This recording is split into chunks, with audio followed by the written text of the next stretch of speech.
కృష్ణా జిల్లా ఉయ్యూరు ఆకునూరులో మాజీ ముఖ్యమంత్రి నందమూరి తారక రామారావు 30వ వర్ధంతి సందర్భంగా టీడీపీ శ్రేణులు ఘనంగా నివాళులు అర్పించారు. ఎన్టీఆర్ సినీ వినీల ఆకాశంలోని ధృవ తారగా, రాజకీయ కురుక్షేత్రంలోని అజేయుడైన ధీరోద్ధారుడుగా ఆ కాకాని శ్రీనివాసరావు అభివర్ణించారు. తరతరాల చరిత్రను తిరగరాసిన మహానీయుడిగా ఆయనను కొనియాడారు. ఎన్టీఆర్ రాజకీయాల్లో ఒక కొత్త ఒరవడిని సృష్టించారని, ఆయన ఆశయాల బాటలోనే నేటి కూటమి నాయకులు నారా చంద్రబాబు నాయుడు, పవన్ కళ్యాణ్, లోకేష్ పయనిస్తున్నారని పొట్లూరి మురళి తెలిపారు. కూటమి ఐక్యత వర్ధిల్లాలని ఆయన ఆకాంక్షించారు.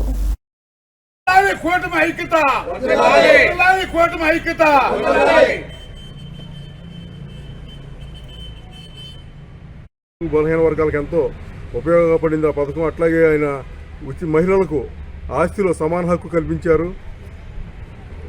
ఆ రోజున ఆయన ఎలక్షన్లో మొట్టమొదటిగా పాల్గొన్నప్పుడు ఎంతోమంది యువకులను ఆ రోజున తీర్చిదిద్దారు. ఎమ్మెల్యేలుగా, మంత్రులుగా తీర్చిదిద్దారు. అట్లా ఎంతోమంది రాష్ట్రంలో ఆయన అడుగుజాలు నడిచి ఉన్నతంగా నిలిచారు సమాజంలో. రానున్న కాలంలో చంద్రబాబు గారు కూడా భవిష్యత్తులో మరిన్ని కార్యక్రమాలు చేస్తారు. అట్లాగే చంద్రబాబు నాయుడు గారు ప్రవేశపెట్టినటువంటి పథకాలు ఎంతో ఉపయోగంగా ఉన్నాయి. 2014-19 మధ్యలో విదేశీ విద్య తీసుకురావటం, అట్లాగే ఇప్పుడు మన లోకేష్ గారు ఎప్పుడూ లేని విధంగా ఇంటర్మీడియట్ కాలేజీలకి మధ్యాహ్న భోజన పథకం తీసుకొచ్చారు. దీనివల్ల ఇంటర్మీడియట్ విద్యార్థులకు బాగా ఉపయోగపడుతుంది.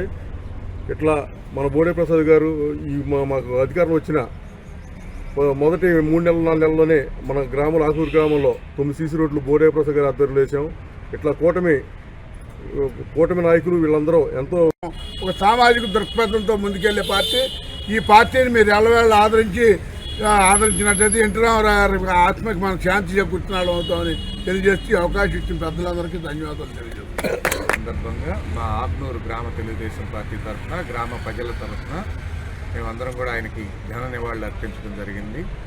ఇది ఎంతో బాధాకరమైన రోజైనా కూడా, ఆయన మరుగున పడిన రోజైనా కూడా ఆయన ఆశయాల్ని ముందుకు తీసుకెళ్తామని ఇందాక సీనియర్ నాయకులు కాకాని శ్రీనివాసరావు గారు చెప్పినట్లు, వాస్తవంగా రామారావు గారు రాకముందు రాజకీయాలు చాలా ఉన్నత స్థాయి వ్యక్తుల చేతుల్లోనే ఉండేయనే అపోహ ఉండేదండి.